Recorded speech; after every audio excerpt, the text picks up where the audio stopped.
삼육의 대화를 위한 성경 통독 시간입니다. 9월 26일 269일 차입니다. 오늘 읽으실 말씀은 요엘 1에서 3장이고 묵상하실 본문은 요엘 1장 5에서 12절입니다. 말씀의 개요입니다. 요엘은 구약의 첫 선지서입니다. 대제사장 여호야다가 아합의 딸 아달랴를 남유다 왕위에서 폐위시키고 다윗의 후손인 요아스를 왕으로 세워 나라를 바로 잡았을 때 그때 요엘이 활동하는 것으로 보여집니다. 그래서 그의 활동 연대는 요아스의 통치 시기와 같을 것으로 추정이 됩니다. 내적으로는 여호와의 신앙이 무너져 가고 있었고 외적으로는 아직 아수르가 제국으로 확장되기 전 애굽의 영향력이 큰 가운데 남유다와 북이스라엘은 계속해서 갈등 관계를 지속하고 있었습니다. 이런 때에 끔찍한 메뚜기 재앙이 남유다를 초토화시키고 가뭄까지 들어 백성들의 고통이 극심해졌습니다. 이때 하나님은 요엘 선지자를 보내서 메뚜기 대재앙을 통해 더 크고 두려운 여호와의 날이 도래할 것을 말씀하며 이 심판을 피하기 위해 회개할 것을 촉구합니다. 1장부터 2장 17절은 남북 이스라엘의 멸망의 날인 여호와의 날이 온다는 경고와 회개 촉구, 2장 18절에서 3장은 바벨론 포로에서 해방될 것과 세상의 종말에 원수들이 심판받고 택하신 자들을 구원하실 것에 대한 예언입니다. 1장 1에서 4절은 메뚜기 재앙의 의미를 자자손손 알리라는 말이고 5에서 7절은 취하는 자들에게 깨어 울라고 하는 것은 다른 민족이 철저히 약탈할 것이기 때문입니다. 8에서 12절은 처녀가 약혼자 때문에 곡하는 것 같이 해야 할 것은 소재와 전제가 끊어져 제사장이 슬퍼하기 때문이고 농부가 곡식이 없어져 부끄러워해야 하기 때문입니다. 13에서 20절은 제사장들이 소재와 전제를 성전에 드리지 못해서 울어야 하는 것은 먹을 것이 없고 창고가 비고 풀이 목장의 풀을 사르고 시내가 말랐기 때문임을 말하고 있어요. 2장 1절은 예루살렘에 여호와의 날이 온다는 경고이고 2, 3절은 그날은 어둡고 캄캄한 날이고 전무후무한 날이며 황폐하게 되고 피할 자가 없으리라는 예언입니다. 4에서 11절은 그날에 일어날 재난으로 전쟁으로 땅이 진동하고 하늘이 떨며 해와 달이 캄캄하고 별들이 빛을 잃을 것이라고 말합니다. 12에서 14절은 지금에라도 금식하고 애통하여 돌이키면 여호와께서 뜻을 돌이키시리라는 말씀이고 15에서 17절은 금식하고 성회로 모여 회개하라는 권고의 말씀입니다. 18에서 20절은 여호와께서 불쌍히 여기셔서 욕을 당하지 않게 하신다는 것. 21에서 24절은 땅이 회복되어 기뻐하고 즐거워하게 될 것. 25에서 27절은 여호와께서 이스라엘과 관계를 회복하시고 수치를 당하지 않게 하시리라는 말씀입니다. 28에서 30절은 그 후에 여호와의 영을 만민에게 부어주어 소망을 품고 살게 될 것을. 31에서 32절은 여호와의 크고 두려운 날이 오더라도 여호와의 이름을 부르는 자는 구원을 얻게 된다는 약속입니다. 3장 1에서 3절은 포로에서 돌아오게 될 때 이방을 심판하신다는 것.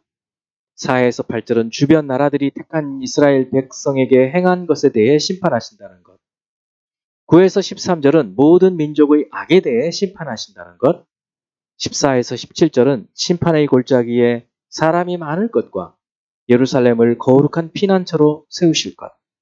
이 18에서 21절은 그 여호와의 날에 택하신 백성을 위해 갚아주신다는 예언입니다.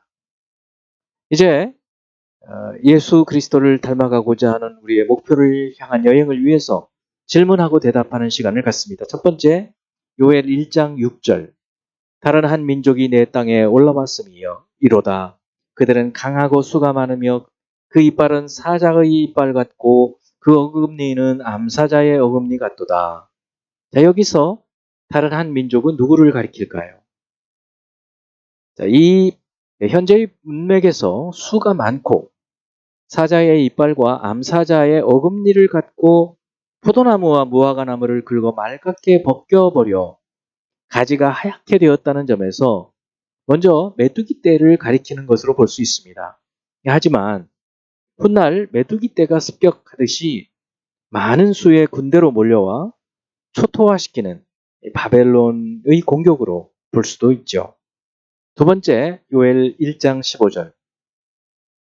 슬프다 그날이여 여호와의 날이 가까웠나니 곧 멸망같이 전능자에게로부터 이르리로다.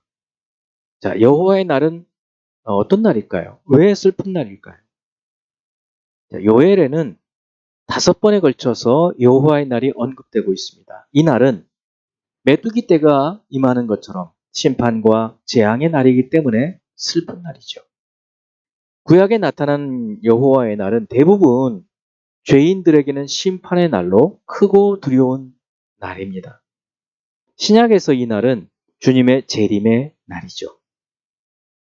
세 번째, 요엘 2장 2절. 곧 어둡고 캄캄한 날이요 짙은 구름이 덮인 날이라 새벽빛이 산꼭대기에 덮인 것과 같으니 이는 많고 강한 백성이 이르렀음이라. 이와 같은 것이 옛날에도 없었고 이후에도 대대에 없으리로다. 자, 이 날은 무슨 일이 일어나는 날일까요? 자, 여기서 이 날, 여호와의 날은 삼중적인 메시지를 가지는 첫 번째는 메뚜기 떼가 덮이는 날이고 두 번째는 바벨론의 군대가 임하는 날이며 마지막으로는 이제 이 땅에 최후의 심판이 있는 날로 삼중적으로 말하고 있다고 볼 수 있습니다. 네 번째, 2장 20절. 내가 북쪽 군대를 너희에게서 멀리 떠나게 하여 메마르고 적막한 땅으로 쫓아내리니 그 앞의 부대는 동해로 그 뒤의 부대는 서해로 들어갈 것이라. 상한 냄새가 일어나고 악취가 오르리니 이는 큰 일을 행하였음이니라 하시리라. 네, 여기서 군대 부대는 1차적으로 또 2차적으로 무엇을 지칭하는 것일까요? 자, 1차적으로는 메뚜기 떼를 지칭해서 하나님께서 바다에 그들을 몰살시키겠다는 말씀. 2차적으로는 바벨론 군대를 하나님께서 몰살시키실 것이다는 것으로 볼 수 있겠습니다. 다섯 번째, 2장 28절.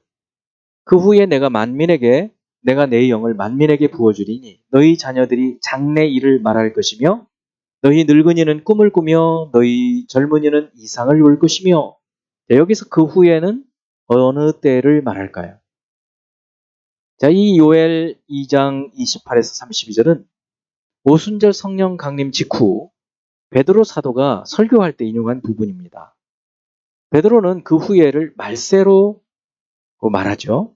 여기서 말세는 메시아가 악한 세상을 심판하러 오시는 때를 말하는 것입니다. 그러므로 요엘의 그 후에는 베드로는 말세로 받아들여서 세상의 심판이 이미 예수 그리스도 오심으로 시작된 것으로 본 것입니다. 이제 한 구절의 말씀을 묵상하여 교훈으로 삼고 기도하는 시간을 갖습니다. 2장 32절. 누구든지 여호와의 이름을 부르는 자는 구원을 얻으리니 이는 나 여호와의 말대로 시온산과 예루살렘에서 피할 자가 있을 것이며 남은 자 중에 나 여호와의 부름을 받을 자가 있을 것임이니라. 비록 하나님을 거역하고 하나님의 징계 아래 있지만 돌이켜서 여호와의 이름을 회개하고 부르는 자, 그들에게 하나님의 구원을 얻게 하신다는 말씀입니다. 이 말씀대로 예수 그리스도께서 오셔서 우리의 구속자가 되심을 믿고 그의 이름을 부르는 자들은 구원을 받는 것입니다. 기도하겠습니다. 여호와의 이름은 주의 이름을 부르는 자마다 구원을 얻을 것이라고 하신 말씀대로 온 땅에 그리스도 예수를 구속자로 보내셔서 만방에 복음을 증거하게 하시고 그로 말미암아 우리의 죄의 사함을 받게 하시며 하나님을 섬기며 하나님의 뜻대로 살아가게 하시는 구원의 하나님을 찬양하며 바로 이 구원의 복음을 따라서 우리도 주의 뜻대로 살게 하시고 또 이 복음을 증거함으로 많은 생명들을 건질 수 있는 저희들이 되게 하여 주옵소서. 예수 그리스도 이름으로 기도합니다. 아멘.